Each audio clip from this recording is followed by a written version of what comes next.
Assalamualaikum warahmatullahi wabarakatuh. Perkenalkan, nama saya Vina Sundari dari kelas PGSD 3E dengan NIM 10540113920.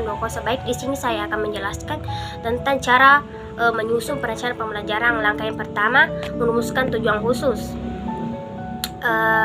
Dalam merancang pembelajaran, tugas pertama dari seorang guru adalah merumuskan tujuan pembelajaran khusus beserta materi pelajarannya, karena tujuan umum, standar, dan kompetensi dasar dari pembelajaran yang sudah dirumuskan oleh para pengembang kurikulum.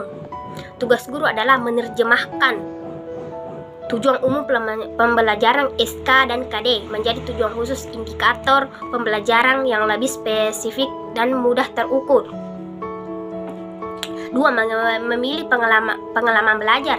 Belajar bukan hanya sekadar mencatat dan menghafal, tetapi proses berpengalaman, sehingga siswa harus didorong secara aktif untuk melakukan kegiatan tertentu, mencari dan menemukan sendiri fakta. Ada kalanya proses pembelajaran juga dilakukan dengan stimulasi dramatisasi. Dan yang ketiga, menentukan kegiatan belajar mengajar, di mana kegiatan belajar mengajar yang sesuai pada dasarnya dirancang melalui pendekatan kelompok atau pendekatan individual. Pendekatan kelompok adalah pembelajaran yang dirancang dengan menggunakan pendekatan klasikal, di mana setiap siswa belajar secara berkelompok, yaitu baik kelompok besar maupun kecil.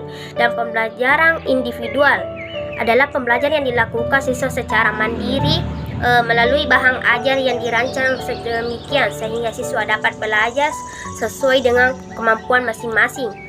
Dan yang keempat, menentukan orang yang terlibat dalam proses pembelajaran. Orang-orang yang akan terlibat dalam proses pembelajaran dan berperan sebagai sumber belajar meliputi instruktur atau guru dan tenaga profesional. Guru harus memiliki kemampuan untuk berbicara dan berkomunikasi dengan menggunakan berbagai media. Guru juga sebagai pengatur lingkungan belajar, dan guru dituntut untuk dapat mendesain dan mengatur lingkungan agar siswa dapat belajar dengan penuh semangat sesuai dengan gaya masing-masing. Lanjut yang kelima, memilih bahan dan alat. Penentuan bahan dan alat dengan mempertimbangkan sebagai tahapan-tahapan berikut. 1. Keberagaman kemampuan intelektual siswa. Kedua, jumlah dan keberagaman tujuan pembelajaran khusus yang harus dicapai siswa. 3. Tipe-tipe media yang diproduksi dan digunakan secara khusus. 4. Berbagai alternatif pengalaman belajar untuk mencapai tujuan pembelajaran. 5. Bahan dan alat yang dapat dimanfaatkan. 6. Fasilitas fisik yang tersedia.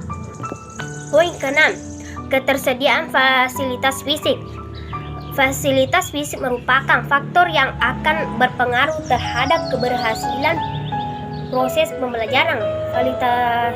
Fasilitas fisik meliputi ruangan kelas, pusat media, laboratorium, dan lain-lain. Guru dan siswa akan bekerja sama, memanfaatkan alat, berdiskusi, dan lain sebagainya. Lanjut yang terakhir, ke-7, perencanaan, evaluasi, dan pengembangan. Prosedur evaluasi merupakan faktor yang penting dalam perencanaan pembelajaran, sebab dengan evaluasi akan dapat dilihat keberhasilan pengelolaan pembelajaran dan keberhasilan siswa mencapai tujuan pembelajaran itu. Poin kedua, cara menyusun program pembelajaran. Yang pertama, penyusunan program pembelajaran adalah kegiatan merencanakan proses pembelajaran untuk mencapai kompetensi. Dan yang kedua, tujuan. Penyusunan program pembelajaran untuk menyiapkan acuan pelaksanaan pencapaian kompetensi bagi mahasiswa, peserta didik, dan awal pelaksanaan bagi dosen. 3. Ruang lingkup. Ruang lingkup dan dari penyusunan program pembelajaran meliputi 3.1 model pembelajaran. 1. Di dalam ruang lingkup, di dalam bengkel atau workshop, laboratorium, dan kuliah lapangan.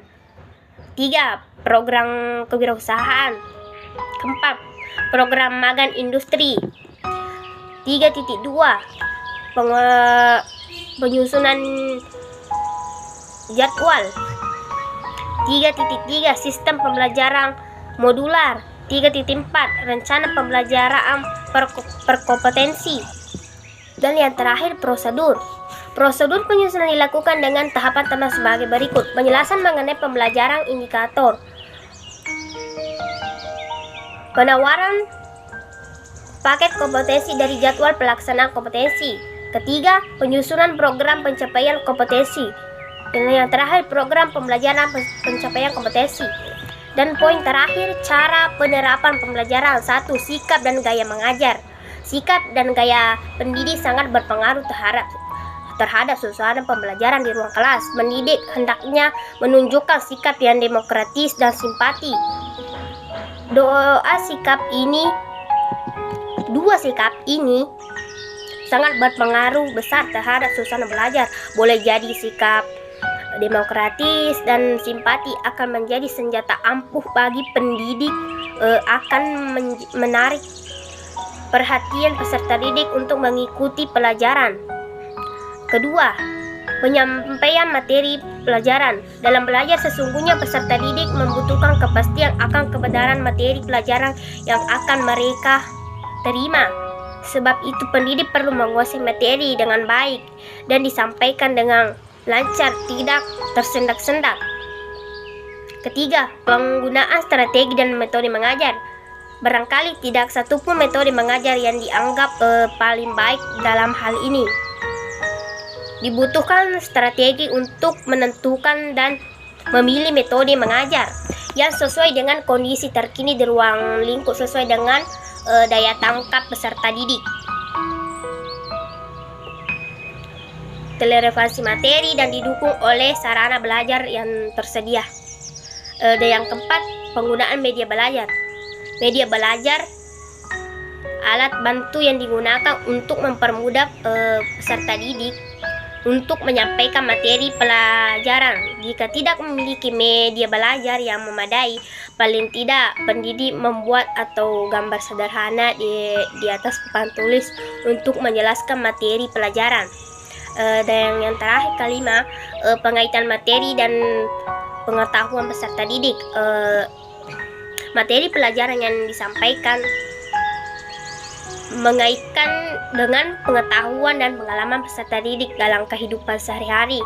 Jika materi pelajaran dirasa jauh dengan pengetahuan dan pengalaman peserta didik, pendidik harus memodifikasi materi pelajaran yang menjadi dalam bentuk sederhana. Sekian yang sempat saya jelaskan terkait materi tentang rencana pembelajaran. Lebih kurangnya mohon dimaafkan. Billahi fisabilil haq fastabiqul khairat. Assalamualaikum warahmatullahi wabarakatuh.